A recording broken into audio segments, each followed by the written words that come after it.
You know what's strange?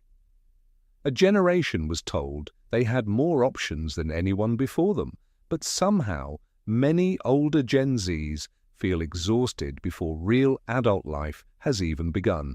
You're not lazy, you're not dramatic, you're not too sensitive for the real world. Something deeper is happening when your brain feels like it's been sprinting since childhood. Stay with me, because what I'm about to tell you will completely change how you see burnout before 30. You wake up, and the first sound you hear isn't birds or silence or even your own thoughts. It's your phone vibrating on the nightstand, notifications, emails, news. Someone your age just bought a house, someone else launched a business. Someone is engaged, glowing, traveling, healing, winning.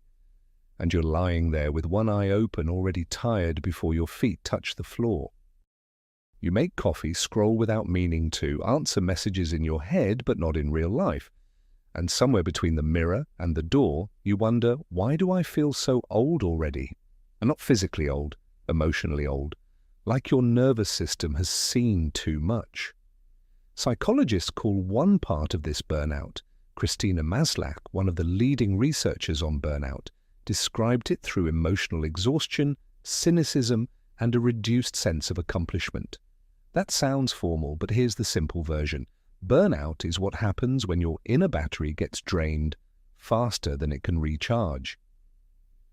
Older Gen Z grew up during economic anxiety, social media comparison, pandemic disruption, and constant uncertainty. So this is why you can rest for a weekend and still wake up tired. You're not just recovering from work, you're recovering from years of adapting.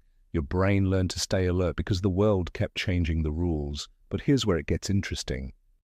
A lot of older Gen Z burnout isn't only about doing too much. It's about feeling like effort no longer guarantees stability. Psychologists Martin Seligman and Stephen Meyer studied learned helplessness, the state where repeated uncontrollable stress teaches the brain nothing I do changes the outcome.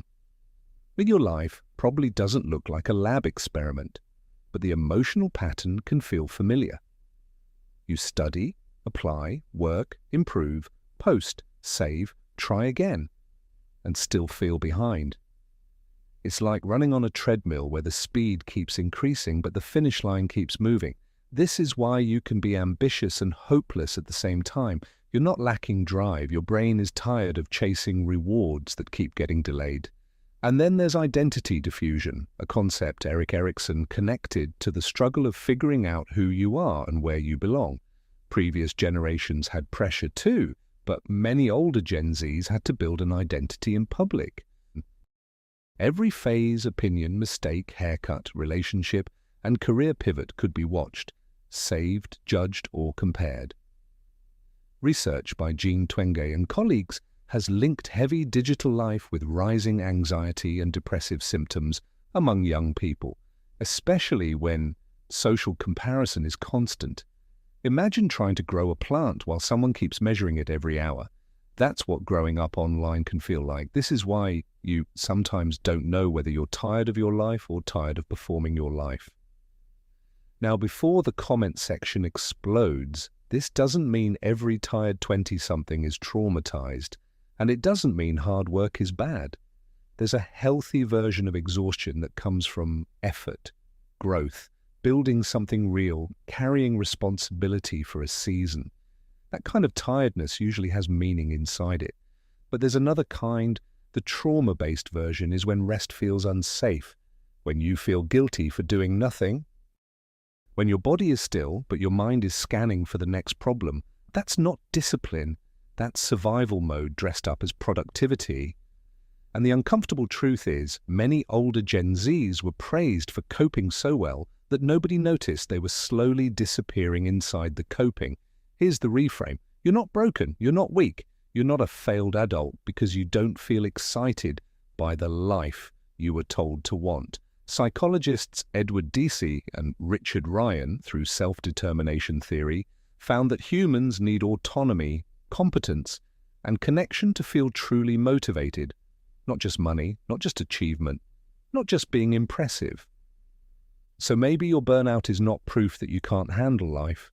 Maybe it's proof that your nervous system is asking for a life that actually feels like yours.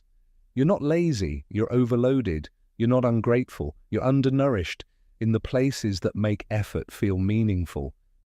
Maybe feeling burned out before 30 is not the end of your story. Maybe it's the moment your mind starts refusing to live on autopilot. Older Gen Z is not tired because they don't care. Many are tired because they care too much, notice too much, compare too much, and have been asked to become adults in a world that rarely feels adult itself. There's something quietly powerful about admitting, I can't keep living like this, because sometimes that sentence is not giving up. Sometimes it's the first honest breath. If this hit home, subscribe. And if this resonated, you'll probably love the next video on the psychology of people who feel older than their age. Click to find out why your soul feels tired before your life is even halfway open.